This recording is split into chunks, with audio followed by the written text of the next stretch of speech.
Welcome to today's video where I show you how to create this larger artwork with Neocolor II crayons. If you've been with me on my channel for a while already, you know that I absolutely love Neocolor IIs and I love how versatile they are. And even though many love to use them for mixed media, and to be honest, I do that as well at times, but I really enjoy using them on their own, so as a sole medium to create something magical. And even though I usually work on my smaller sketchbooks, today I wanted to try something else and something a bit different.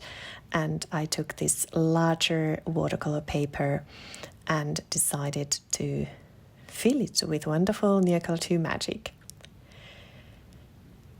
I have tilted the paper a bit, and after I have added the kind of very rough initial sketch, just blocking the different areas, I start adding the first layer of color. And I do this by adding lots of water. And as the paper has been tilted a bit, you can see that the water that we have plenty on the paper does its magic and it does its own thing. And I think that's really fascinating, and it's wonderful to follow and see what happens on the paper. That's also why I chose a proper watercolor paper for this piece of art, because I wanted to add a lot of water, and I wanted to also show you how versatile these crayons actually are and how you can use them to create those larger, very watercolor-like washes, but also kind of when we go to the next step of the tutorial and later in this video, you will see that I also use them just as crayons without activating all the pigment. But here in the beginning you can see me playing with lots of water. It can look a bit of a mess, but trust me, it's a lot of fun. So if you haven't done this with your Neocolor IIs, I highly recommend you to try it out. It's a lot of fun and very relaxing way to build that first layer of color on your paper. Today's scenery includes a building, and I added there to kind of give a bit of different challenge for myself. I love nature topics, as you know. I usually draw and paint lots of birds and other animals and greenery, but I also want to learn to paint more buildings and kind of improve my skills as I go. So that's why I chose this a bit of different scenery for today. When adding the first layer of color, I like to already at this point use different colors and different tones, so we can already add some darker crayons on those areas where we want more shadow, or kind of you can start building depth to your painting already at this point, even though you are just adding the kind of color blocking the large areas. And when using the crayons on a wet surface, you can kind of make those marks that stay there.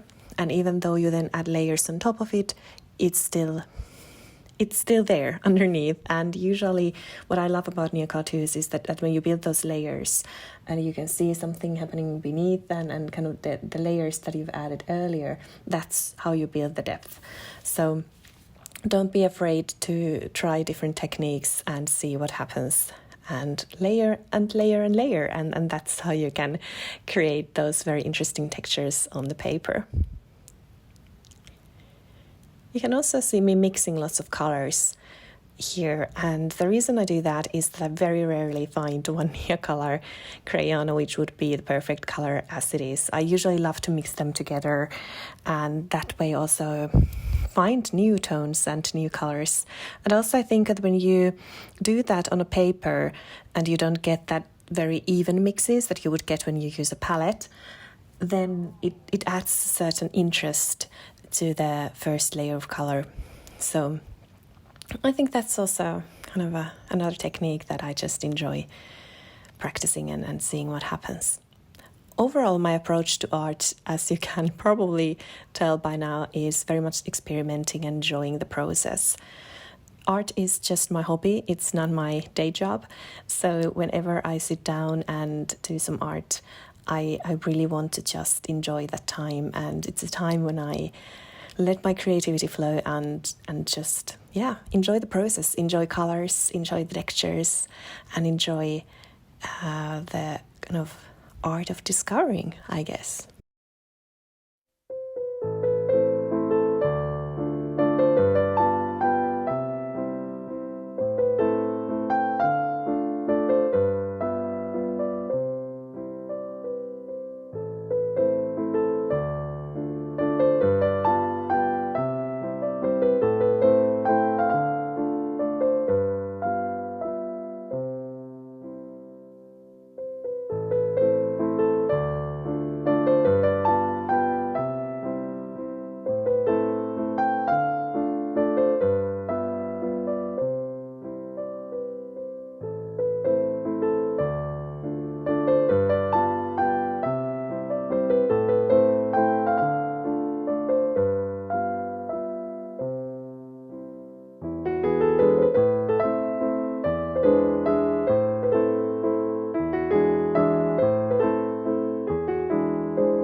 Once we have the first layer of color and first layer of details, I let the paper dry completely, and that's why it's actually the next day that I am continuing the journey with this one. So this is the next day, and I am here just then starting to add some more details and texture. And at this point you will see that I no longer activate all the pigment. I start using the crayons in very many different ways. So we will continue to also be those more solid color layers and solid washes, but I also use the crayons to kind of give some depth to the artwork and different textures. So I also use the crayons just as they are without activating them. And if you are someone who loves Neocolor IIs and use them all the time, this is the best. This is the best thing, and you probably know it already. But if you're new to this medium, try it out. I think the most wonderful thing, as said many times already on my channel, is that you can use these in so many different ways. And that's why you don't necessarily need other mediums that to use them with, but you can use them just on their own and still create wonderful end results. So you can see me here adding layers of that grass and adding shadows and also adding those yellow highlights, which I think that they just pop out so beautifully out of that green. I have many different greens and green crayons, like so many, but still I like to also mix some blue and yellow and also Payne's grey at times to those kind of grassy bits, because I think it just gives the different definition and depth to the grass, not having all just greens. But when you add, for example, blue, and Prussian blue being one of my favorites, so I just love to add it here and there to give the impression of a kind of deeper shadows.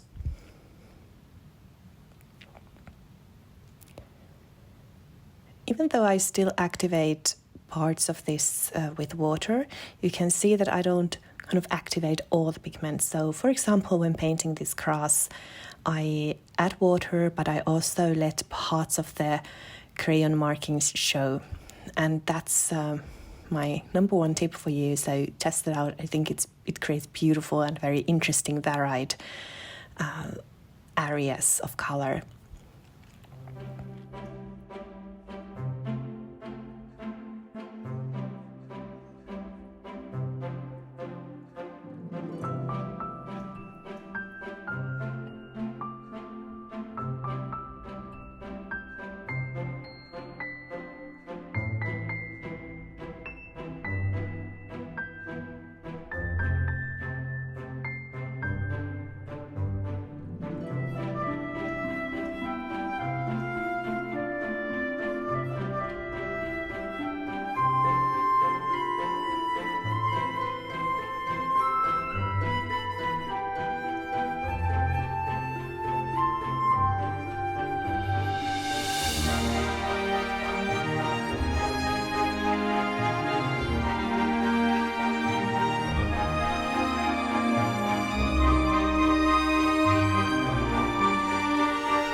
Here I start adding some darker tones also to that little cottage, or actually I'm not sure if the cottage is more like a water house, but I start adding some depth with and some shadows with darker tones.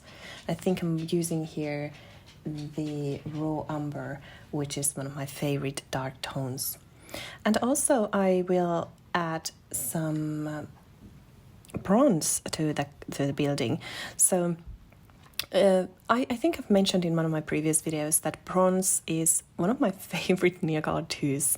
I don't use it all the time, but it's a wonderful color. It's not too metallic, but I think it adds something extra and some magic. And here I'm mixing it with this raw umber, and you can see the beautiful color mix that it creates. So if you have the metallic Neocolor IIs, don't be afraid to use them. Just use them and see, test how they mix with other colors. I'm pretty sure you can find some wonderful new color mixes. And you can see the bronze is such beautiful color. It's this perfect, I would say, even like autumn reddish brown. So as we are approaching autumn here in the northern hemisphere, I'm sure you will see me using this color even more. Earlier, during my journey with art for many years, I struggled a lot with adding those darker details and being bold enough to use dark tones to create shadows. And today, what I do these days is that I challenge myself to do that even more. So if I feel that my painting is ready at some point, I still step back a bit and think, could I add a bit more shadows? And could I add a bit more of those darker tones? And yeah, this is just, I wanted to share with you that I think every one of us has their own art struggles or things that we don't feel too comfortable with. And I think it's just a matter of time and matter of giving yourself practice and challenging yourself to face those fears or those, I would say, weaknesses, and learn how to live with them and how to get better. So art is a continuous journey, and that's why I love it so much, and that's why I find it so relaxing. You can never be ready, you can never be perfect as such. It's a journey, and I think we all just should be a bit more kind to ourselves, not so hard and giving criticism to ourselves, but enjoy the journey and enjoy your own learnings. I was actually really happy with this piece at the end, and especially cottage. I think it looks really pretty, and also the different layers that we have, that distant background that I didn't actually touch at all after the initial layer of colors, but then I added those details without activating all the pigment, and I really like the outcome of this. So I hope that you also enjoyed watching this video, and I hope that it inspires you to go big with your Neocolor IIs, take that large paper and create something magical and enjoy the process. Use lots of water, see what happens, be bold. Remember, it's just crayons and a paper. Both can be replaced, so nothing is ruined, even if you try something new. And whether it works out or not, you still had a lot of fun. So I would say it's a success. So I really hope that you will share in the comments how you found this one and if you got inspired. And please do like and subscribe to my channel if you haven't already. I have lots of fun art tutorials coming your way. As said, autumn is approaching, my favorite season of them all, so you will see lots of autumnal tutorials coming your way soon. I hope you will enjoy your own art journey and be inspired to make some wonderful art this week. I will see you in my next video. Bye for now.